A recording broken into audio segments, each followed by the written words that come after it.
तुला राशि वालों, अब आप लोग भूल जाइए कि आप लोग कितने अमीर थे या कितने धनवान थे, कौन कौन से सुख सुविधा साधन आपके पास था या कौन कौन से नौकरी बिजनेस व्यापार आपके पास था, कितने सुख संपत्ति साधन आपके पास थे या कितने जमीन जथा जायदाद प्रॉपर्टी के मालिक आप थे, किन किन क्षेत्रों से धन का आगमन हो रहा था या किन किन क्षेत्रों में मान सम्मान मिल रहा था और कितना मिल रहा था।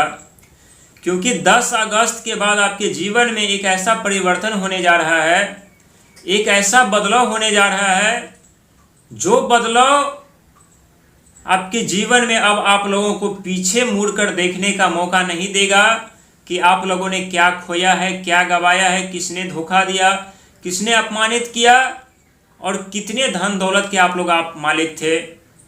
क्योंकि कई वर्षों से आप लोग कई क्षेत्रों में आप लोग अपना किस्मत आजमा रहे थे, अपना भाग आजमा रहे थे, अपना नसीब आजमा रहे थे, अपना तकदीर आजमा रहे थे। लेकिन सच तो ये है कि भाग भी आपका साथ नहीं दे रहा था, नसीब भी आप लोगों को सहयोग नहीं कर रहे थे, तकदीर भी आपके पक्ष में कार्य नहीं कर रहा था और भविष्य भी आप लोगों के लिए रास्ते नहीं ढूंढ रहे थे। कई क्षेत्रों में आप लोग धन के लिए कई संघर्ष मेहनत प्रयास तो कर रहे थे, लेकिन हर एक संघर्ष मेहनत प्रयास आप लोगों का विफल जा रहा था और हाथों में शून्य धन दौलत आ रहा था। कई क्षेत्रों में आप लोग दर दर ठोकर खा रहे थे, भटक रहे थे, फिर भी आप लोगों को क्या मिल रहा था, तो अपमानित और धोखा। लेकिन वो दौर कुछ और था आप लोगों के लिए और 10 अगस्त के बाद आपके जीवन में कुछ दौर और होने वाला है। वो समय कुछ और था आप लोगों के लिए और 10 अगस्त के बाद जो समय रहने वाला है, ये समय कुछ और होने वाला है। क्योंकि जब जब आपकी ज़िंदगी धनवान बनने वाली होती है, अमीर बनने वाली होती है और आप लोग अपने जीवन में सोच से कहीं ज़्यादा धन दौलत प्राप्त करने वाले होते हैं, तब अक्सर देखा गया है कि आपके जीवन में पहले 4 बड़ी समस्याएं जन्म लेती है, इसके बाद 4 बड़ी सफलता आप लोगों को मिलती है। पहली समस्या की यदि बात की जाए तो नौकरी छूट जाती है, बिजनेस व्यापार में नुकसान उठाना पड़ता है, शत्रु उत्पन्न हो जाते हैं, शारीरिक स्वास्थ्य खराब हो जाता है, कर्जे के दलदल में फंसना पड़ता है। दूसरी समस्या, रिश्तों में तनाव उत्पन्न हो जाते हैं, कभी कभी आपके अपने ही शत्रु बन जाते हैं, जीवन में परेशानियां अचानक आकर के दस्तक देती है। तीसरी समस्या की बात की जाए तो जब जब आप लोग आगे बढ़ने का प्रयास करते हैं तब आपके रास्ते में अंधेरा उससे दिखाई देती है। और चौथी समस्या की बात की जाए तो जब जब आप लोग अपने मन भावना विचार के साथ साहस पराक्रम हिम्मत के साथ आगे बढ़ने का प्रयास करते हैं तब आपके मन भावना विचार कमज़ोर पड़ने लगते हैं। लेकिन अब आप लोगों को ये 4 सफलताएं मिलने जा रही है, जिस सफलता के लिए कभी आप लोग संघर्ष किया करते थे, मेहनत किया करते थे और उस संघर्ष मेहनत करने के कारण आप लोगों के जीवन में कुछ ऐसे समस्या जन्म लिया था जो समस्या आप लोगों को उस सपने सच करने के लिए आप लोगों को प्रेरित तो किए थे, लेकिन आप लोगों को वापस लौटना पड़ा था। लेकिन अब यही वो सपने हैं जिसके लिए आप लोग सोचना बंद कर दिए थे, यही वो सपने हैं जिसके लिए आप लोग संघर्ष मेहनत करना बंद कर दिए थे, छोड़ दिए थे, और यही वो सपने हैं जिसे आप लोग कभी देखना बंद कर दिए थे। क्योंकि आप लोग अत्यधिक धनवान बनने के साथ साथ अनेकों सुख सुविधा साधन प्राप्त करने वाले हैं और जितना आप लोगों ने अपने जीवन में खोया है उससे दुगुना तिगुना चौगुना आप लोग प्राप्त करने जा रहे हैं।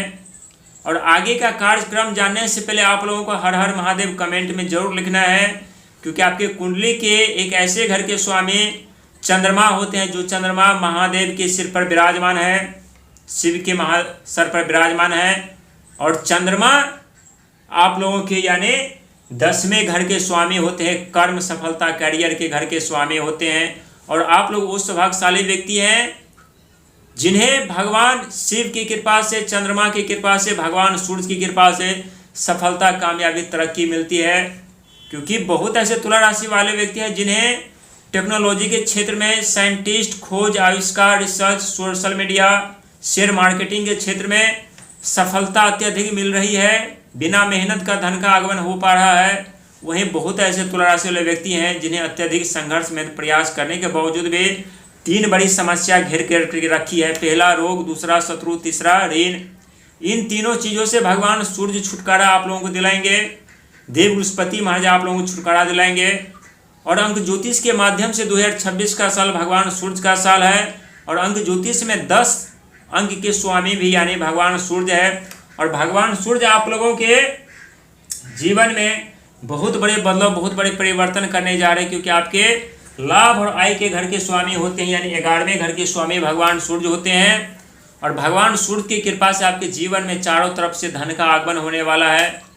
सोच से कहीं ज़्यादा धन का आगमन होने वाला है। आपके विचार से ज़्यादा कहीं धन का आगमन होने वाला है। और यही वो धन है जो पिछले समय में आप लोगों ने खोया है, गंवाया है, उससे कहीं ज़्यादा धन दौलत की प्राप्ति के साथ साथ भूमि, मकान, जमीन, जथा जायदाद, सुख समृद्धि, साधन, बिजनेस, व्यापार, कैरियर, शिक्षा, संतान, रिश्ता, कई क्षेत्रों में अब आप लोगों की रुतबा बनने वाली है। कई क्षेत्रों में अब आप लोगों का झंडा लहराने वाला है। कई क्षेत्रों में अब आपके नाम शोर मचाने वाले हैं, क्योंकि आप लोगों की ज़िंदगी, ये सत्य है कि इतना आसान नहीं होता है, खास करके तब जब पंचम घर की बात की जाए और चौथे घर की बात की जाए। चौथे घर के स्वामी भी शनि महाराज और पंचम घर के स्वामी भी शनि महाराज। लेकिन भगवान सूर्य आप लोगों को नहीं भूलना चाहिए कि लाभ और आय, इनकम और प्रॉफिट 11वें घर के स्वामी होने के साथ साथ कई क्षेत्रों से, कई माध्यम से धन का आगमन आपके जीवन में होने लगता है और होने वाला है। और 10वें घर के स्वामी चंद्रमा, इस समय आप लोग जितने अपने मन, भावना, विचार को मजबूत बना करके रखिएगा, उतने ही कई क्षेत्रों में आपका नाम रोशन होगा, आपके परिवार का नाम रोशन होगा, आपकी उन्नति, प्रगति दिन प्रतिदिन आगे की तरफ जाएगी और जीवन में सफलता, कामयाबी, तरक्की दिन प्रतिदिन आप लोग प्राप्त करते हुए जाएंगे। यानी आपके हर एक ख्वाहिशें, हर एक सपने सच होने जा रहे हैं। अनेकों क्षेत्र में आपके रुके हुए कार्य, फंसे हुए पैसों का आगमन होने जा रहा है। और अनेकों क्षेत्र में जो आपके सपने हैं वो सपने सच होने जा रहे हैं। ये सत्य है कि 29 मार्च 2025 के दिन जब शनि महाराज का आगमन आपके 6ठे घर पर हुआ है, तब से शत्रु से पीछा नहीं छूट रहा था। शारीरिक स्वास्थ्य दिन प्रतिदिन खराब होती हुई जा रही थी और कर्जे के दलदल में जिंदगी फंसती हुई जा रही थी। वहीं पंचम घर पे राहु महाराज दिन प्रतिदिन जिंदगी उलझन में पड़ती हुई जा रही थी। लेकिन यहाँ पर जो तुला राशि वाले व्यक्ति IPS, IAS, साइंटिस्ट, वैज्ञानिक, इंजीनियर, सोशल मीडिया, टेक्नोलॉजी के क्षेत्र में कार्य कर रहे हैं, उन्हें दिन प्रतिदिन सफलता पे सफलता दिलाते हुए जा रहे हैं। दिन प्रतिदिन सर पर ताज पहनाते हुए जा रहे हैं, जिंदगी में 4 चांद लगाते हुए जा रहे हैं। क्योंकि पंचम घर पे राहु महाराज का आगमन होना और 6ठे घर पर शनि महाराज का आगमन होना ये किसी चमत्कार से कम नहीं है। लेकिन इंसान का कर्म अच्छा होना चाहिए, नियत साफ होना चाहिए, जल्दीबाजी से बचना चाहिए, शॉर्टकट का जरिया अपनाने से बचना चाहिए, साथ ही चालाकी और चतुराई से बचना चाहिए। क्योंकि इन सब चीज़ों में यदि इंसान लुप्त हो जाते हैं तो वो सही क्या है, गलत क्या है, सोचने की क्षमता उनके पास नहीं होती। और वही सोचने की क्षमता प्रदान करने के लिए पहले शनि और राहु उस व्यक्ति का जीवन तहस नहस और बर्बाद कर देते।